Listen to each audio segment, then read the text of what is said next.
सोचिए, एक ऐसा सदन जो समाज के सबसे विद्वान और अनुभवी लोगों के लिए बनाया गया हो, ताकि वहां मतलब राजनीति से ऊपर उठकर गंभीर नीतियां बन सकें। लेकिन क्या हो अगर वो सदन महज राजनेताओं की एक पार्किंग लॉट बनकर रह जाए? बिल्कुल।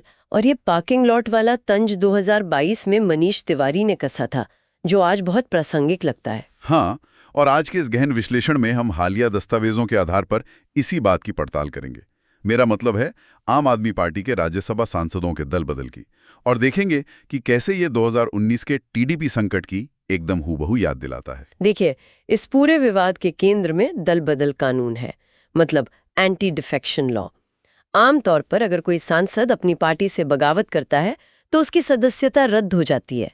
मकसद साफ है, पैसों या पद के लालच वाली खरीद फरोख्त को रोकना। पर मुझे यहीं पर एक बात समझ नहीं आ रही। अगर कानून खरीद फरोख्त रोकने के लिए ही है, तो आम आदमी पार्टी के 6 सांसदों ने, जिसमें राघव चड्ढा भी शामिल है, एक साथ पार्टी कैसे छोड़ दी? यही तो बात है। और सबसे बड़ी बात, राज्यसभा के सभापति ने इस विलय को कानूनी मान्यता भी दे दी।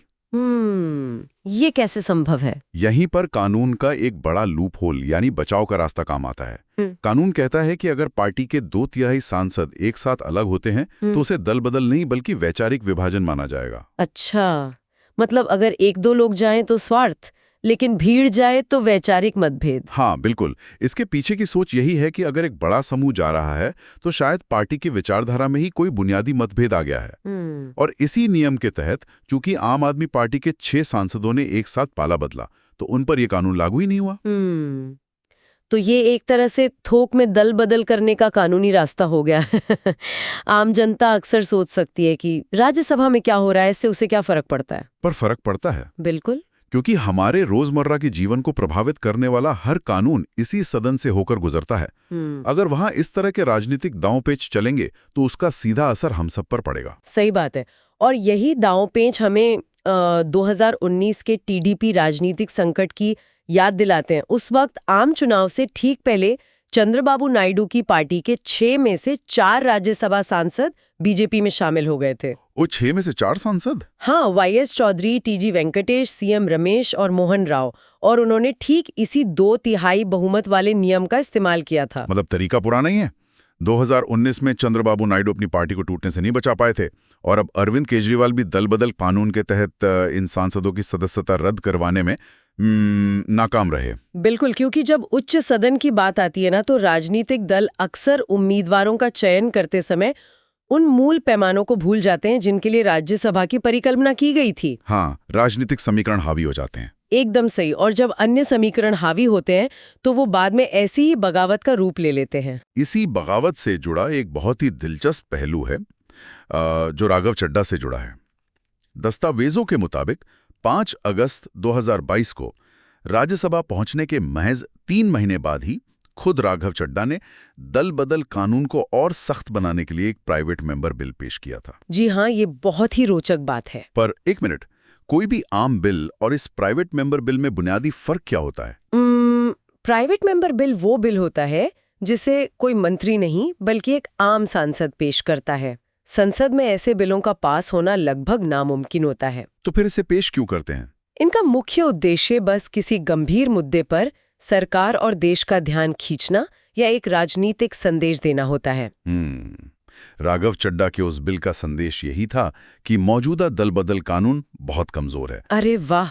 और उन्होंने मांग की थी कि पार्टी तोड़ने के लिए 2/3 की जगह 3/4 बहुमत अनिवार्य होना चाहिए। हाँ, और सिर्फ इतना ही नहीं, साथ ही पाला बदलने वालों पर 6 साल तक चुनाव लड़ने की पाबंदी भी लगनी चाहिए। पूरी तरह फंस जाते। बिल्कुल, 6 सांसदों के साथ भी वो 3/4 का आंकड़ा नहीं छू पाते और पाला बदलने की वजह से उन पर 6 साल का बैन लग जाता। जो नियम वो दूसरों के लिए सख्त करना चाहते थे, उसी ढील का आज उन्होंने खुद फायदा उठाया। ये तो वही बात हुई ना कि किसी ने अपने ही घर का दरवाजा भारी भरकम तालों से बंद करने की वकालत की और फिर खुद पिछली खिड़की से कूदकर बाहर आ गया। बहुत ही सटीक उदाहरण है ये। लेकिन अगर व्यवस्था में इतनी बड़ी खामियां हैं, तो क्या कभी इस पूरी राज्यसभा प्रणाली पर ही सवाल नहीं उठे? ऐतिहासिक रूप से देखें तो कई बार उठे हैं। 18 मार्च 1954 को ही लोकसभा में राज्यसभा को खत्म करने का प्रस्ताव लाया गया था। अच्छा, 1954 में ही? हाँ, तर्क ये था कि अगर ये सदन सिर्फ राजनीतिक दलों के लिए एक सुविधाजनक जगह बन रहा है और अपने मूल उद्देश्य को पूरा नहीं कर रहा, तो इसकी जरूरत ही क्या है? इसके बाद 1973 और 1980 के दशक में भी ऐसे ही प्रयास हुए। और वो कभी सफल नहीं हो सके। सही कहा, क्योंकि संघीय ढांचे में राज्यों के प्रतिनिधित्व के लिए एक ऊपरी सदन का होना जरूरी माना गया।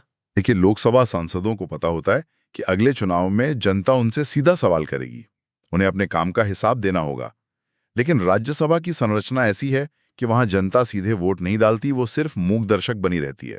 और जब जवाबदेही सीधे वोटरों के प्रति नहीं होती, तो ऐसे राजनीतिक फैसले लेना बहुत आसान हो जाता है, क्योंकि चुनाव हारने का सीधा डर नहीं होता है। तो इस पूरी चर्चा के अंत में एक बहुत ही गंभीर सवाल खड़ा होता है।